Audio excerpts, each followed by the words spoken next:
resiko diabetes dan hipertensi. Nyun sewu, kalau DM ini bagi yang sakit gula, HT itu hipertensi ya. Saya singkat, serta pencegahannya.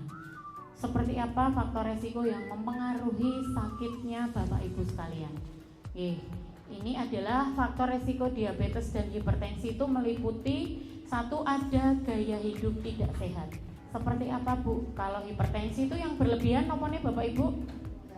Garamnya. Kalau yang DM yang berlebihan apanya? Gulanya, leres nggih. Kemudian yang kedua ada pola makan yang tidak sehat.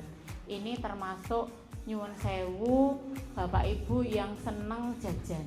Kemudian ini jangan ditiru Bu, ini kelebihan berat badan itu sangat beresiko. Orang yang dengan IMT atau visceral fat, lingkar perut yang berlebihan itu akan beresiko. Jadi orang dengan resiko itu harus rutin melakukan screening kesehatan, termasuk cek.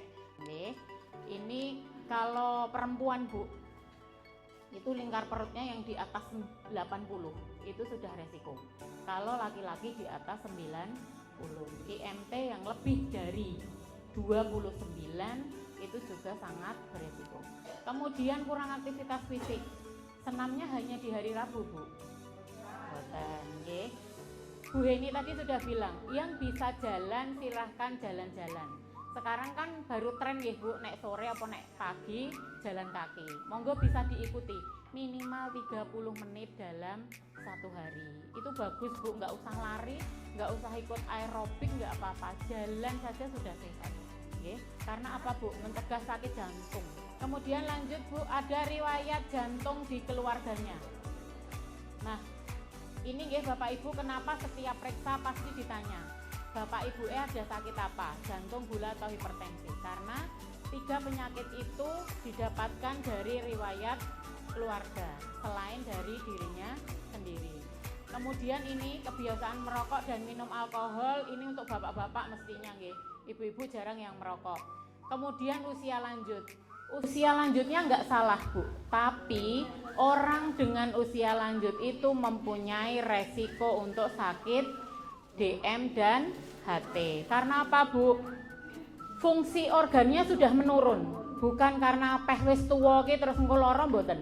Karena memang orang tua itu fungsi organnya sudah menurun, kalau tidak diimbangi dengan pola hidup sehat, faktor resiko ini akan menjadi resiko.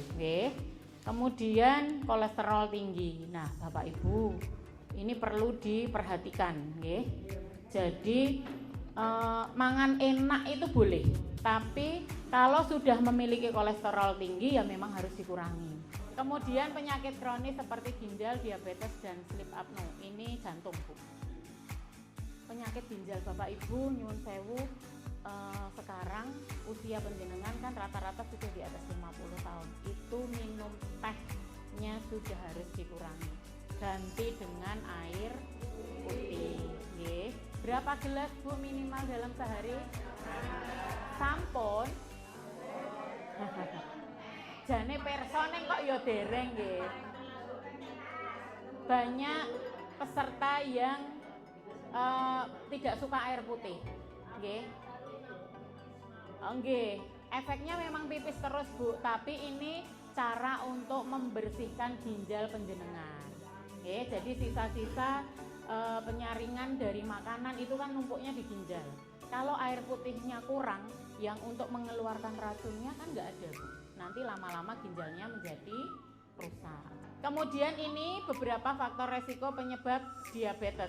Ada genetik. Jadi misalkan yang nyuwun sewu dulu bapak ibunya itu punya sakit gula, kemungkinan kita kena gulanya dari keturunan. Kemudian penyakit autoimun.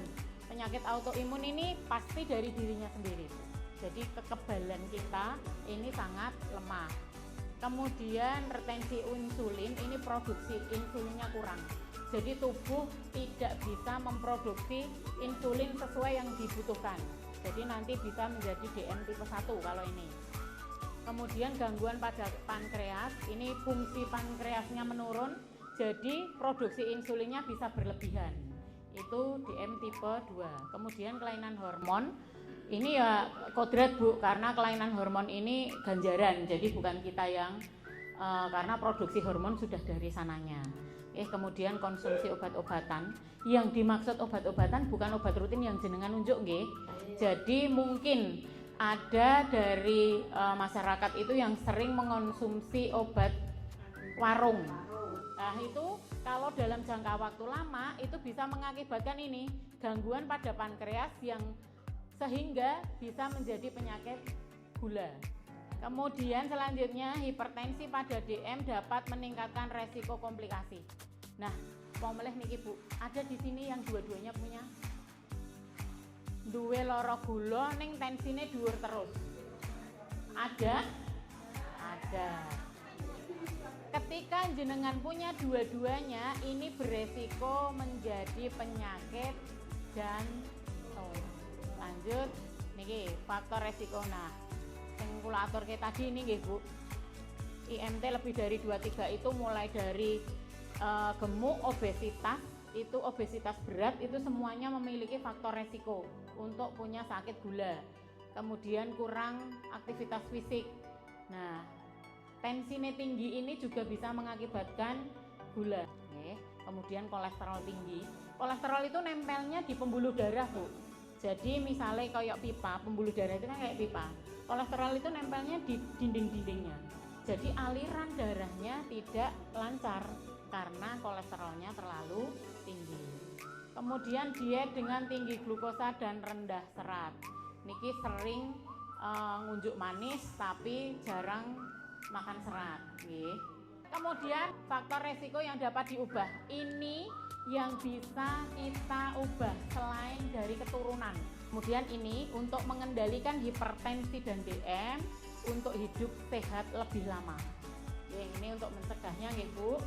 Ini untuk mencegah gulanya, dapat menjaga berat badan. Nah, mengonsumsi makanan sehat rendah gula, lemak jenuh, kemudian berolahraga. Nah, saat ini kan senam di mana-mana sudah ada Bu, di kampung ada senam. Silahkan mengikuti kalau penjenengan kondisinya memungkinkan. Oke, biar apa? Biar bugar. Nah, ini Bu, minum air putih secara rutin. Ini pencegahannya hipertensi. Nah, ini mengurangi garam, olahraga tetap, rokok tetap, kemudian mempertahankan rata-rata sama Bu. Nah, ini yang paling bawah yang paling penting, mempertahankan kadar vitamin D. Kemudian mengonsumsi buah dan sayur. Kemudian menjaga kesehatan kulit, termasuk napa Bu? Mandi. Itu slide yang terakhir Bu, yang ke-8. Monggo selanjutnya sesi tanya jawab. Bu mau tanya Bu, ada ya Pak, saya seperti saya penyakit diabetes. Itu kok nggak ada katanya nggak minum obat, tapi disuntik insulin itu gimana Bu? Suntik insulin itu kayak apa? Nah, gini Bu, terapi diabetes itu ada dua. Ada yang tergantung tipenya tadi, tipe 1 atau tipe 2. Ini terapi dari dokter spesialisnya. Kalau penjenengan itu minum obat, berarti karena insulinnya jenengan produksinya terlalu tinggi. Jadi dikasih obat untuk mencegah agar insulinnya turun. Kalau disuntik insulin berarti dia tadi defisit insulin, produksi insulinnya kurang. Jadi dia perlu ditambahi insulin. Sudah paham Bu bedanya? Nah, kenapa tidak semua orang dengan sakit gula disuntik insulin? Sampun nggih. Menawi mandi niku kadang-kadang pakai sabun gatel kaya anu itu asepso itu boleh ndak Bu? Selama sabun itu tidak berefek panas dan kulitnya jenengan cocok diperbolehkan Pak. Yang nggak boleh tadi, misalnya krim-krim yang membuat panas itu nggak boleh. Kalau sabun asepso itu kan nggak bikin panas, insya Allah nggak apa-apa. Aman ya Pak? Ya Bu, saya ini darah tinggi sampai 200 Bu. Apakah betul nanti efeknya itu ke paru dan ke jantung itu Bu? Nah ini saya juga ini kok sesek tengdodol dan ini kok patut rujukan ini lajeng saya teng.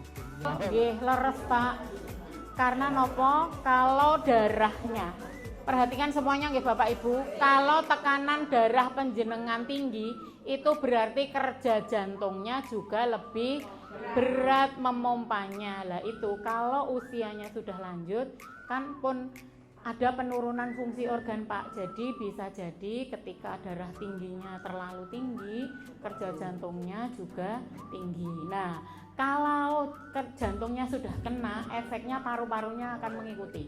Ya, karena ketika katup itu menutupnya tidak maksimal, ada cairan yang masuk ke paru-paru. Ngoten nggih, Pak. Jadi tipe hipertensinya Pak Mul ini sudah grade 3. Jadi sudah hipertensi berat karena sudah di atas 200. Memang pengobatan lebih baiknya di rumah sakit. Nggih. Ngoten nggih, Pak. Sudah paham nggih, Bu, faktor resikonya tadi apa yang harus diturunkan, Bu?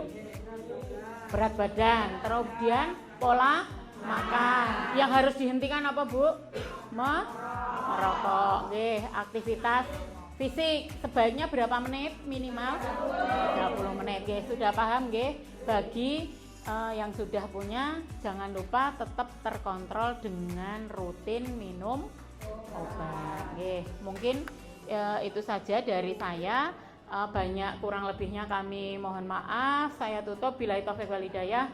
Assalamualaikum warahmatullahi wabarakatuh.